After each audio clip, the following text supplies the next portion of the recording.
I just want to jump again. We talked about New Testament scholarship.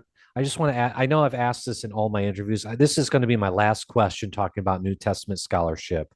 But will Well, New no, Testament scholarship, here we go, the big one. yeah. Will New Testament scholarship ever really get it, or will it be lost forever? Are you optimistic or pessimistic about the future of New Testament scholarship? Um, well, for the short term, I'm pessimistic because they have enough. There is a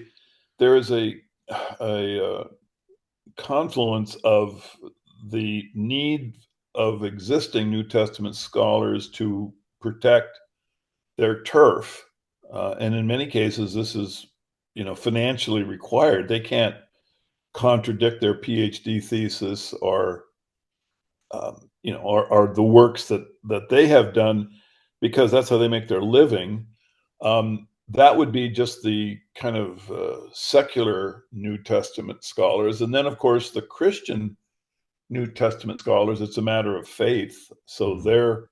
they're frozen in place, Yeah. and then that group, those two, um, like different kinds of New Testament scholars are basically supported by the political powers that use Christianity as part of the present feudal system that we live in. Mm. You see, so they do not want to have Christianity debunked at this point because it's important for the maintenance of the present feudal system. And so, in the short term, I think that those forces are dramatically stronger than anything that would come out of like Caesar's Messiah, which I mean, there's millions of people who have seen the movie and a couple 100,000 people have read the book, but when you weigh that against you know modern media, Yeah. it doesn't have it's Yeah. not going to be particularly powerful. So in short term, no, the Christian scholarship will not change. It's held in place by a number of forces which are not going to dissipate.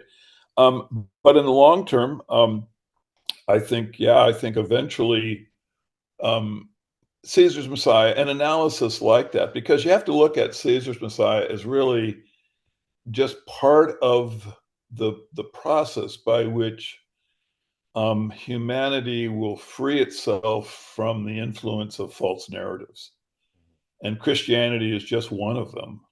Right.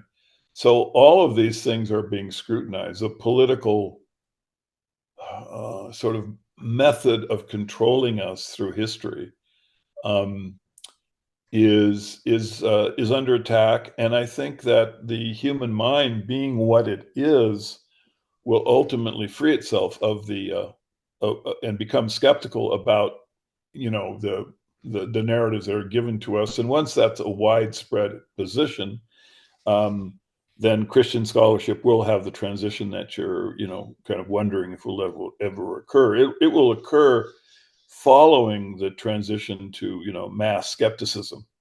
And people will often say yes, but humans are weak, or we're controlled. We can't get like these are social critics who don't think things are changing fast enough.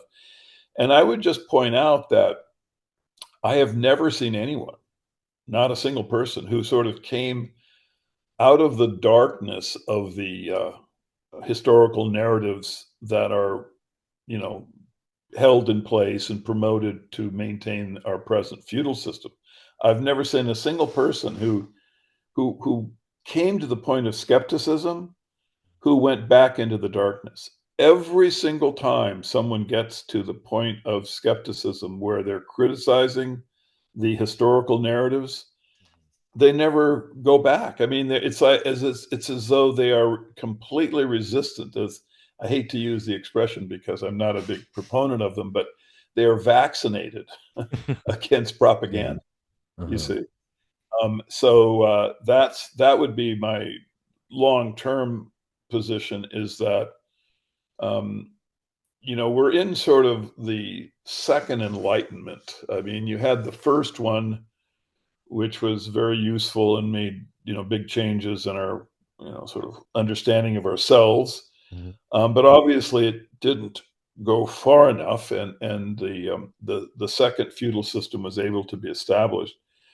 But we're in the process of another one, which is far more radical, far more powerful, and it isn't just a few hundred intellectuals exchanging, books.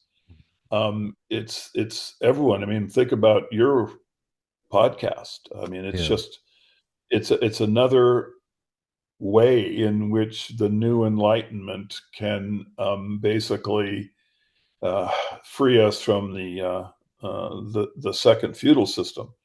So no, I'm very optimistic. As I said, I think the human mind is impossible to enslave if it has skepticism, as a as a basic premise, to look at the historical narratives.